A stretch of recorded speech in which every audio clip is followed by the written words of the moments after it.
દલિત અધિકાર સંઘની ભાવનગર શાખાના ઉપક્રમે 19મો તેજસ્વી તાલાઓ તથા વિશિષ્ટ વ્યક્તિઓનો સન્માન સમારોહ મોતીબાગ બાજપાઈ હોલ ખાતે સંતો, મહંતો અને રાજકીય પદાધિકારીઓ તેમજ સમાજના આગેવાનોની વિશેષ ઉપસ્થિતિમાં યોજાયો હતો।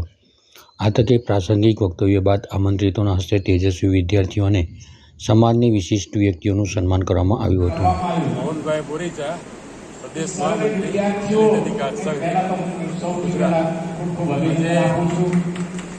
દલિત અધિકાર સંઘ ભાવનગર શહેર દ્વારા તેજસ્વી તારલા અને વિશિષ્ટ વ્યક્તિ સન્માનનો 19મો કાર્યક્રમ રાખવામાં આવ્યો।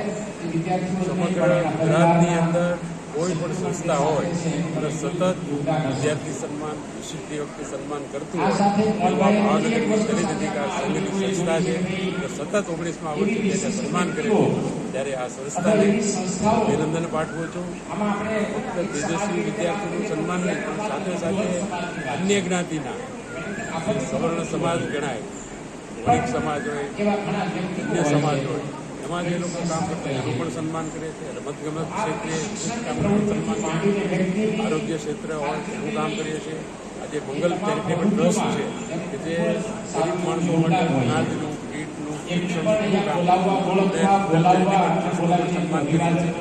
ઇતિહાસ ક્ષેત્રે કામ કરતા આજે ખાસ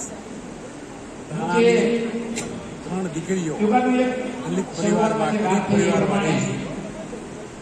3 દીકરીઓ તાલીમ લઈ પોલીસ કોન્સ્ટેબલ થઈ છે। 3 દીકરીઓ આ સમાજમાં એક મેસેજ છે કે આજે આ 3 દીકરીઓ પોલીસ કોન્સ્ટેબલ હાજર હતી એનું સન્માન માનનીય મંત્રી બાબરિયાના હસ્તે કરવામાં।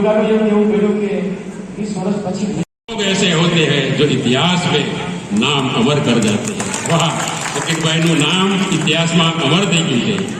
ફકીરભાઈ ડોક્ટર બાબા સાહેબ આંબેડકરની વિચારધારાને આગળ લઈ ગયા છે અને સમગ્ર ગુજરાતની અંદર એમણે આ દલિત અધિકાર સંઘ વટવૃક્ષ તરીકે કામ કર્યું છે। સૌથી શ્રેષ્ઠ વિદ્યાર્થી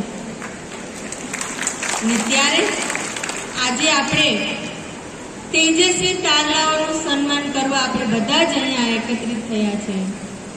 સ્વર્ગીય ફકીરભાઈ વાઘેલા સાહેબના નેતૃત્વમાં મેં પણ કામ કરેલું છે।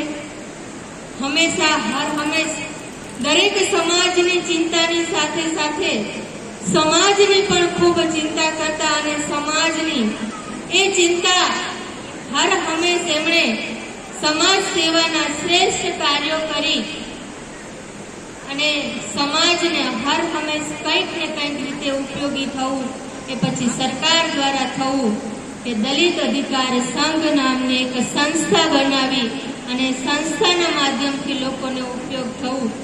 શિક્ષિત બનો, સંગઠિત બનો, સંઘર્ષ કરો। ત્યારે વિદેશની ધરતી ઉપર આપણા 2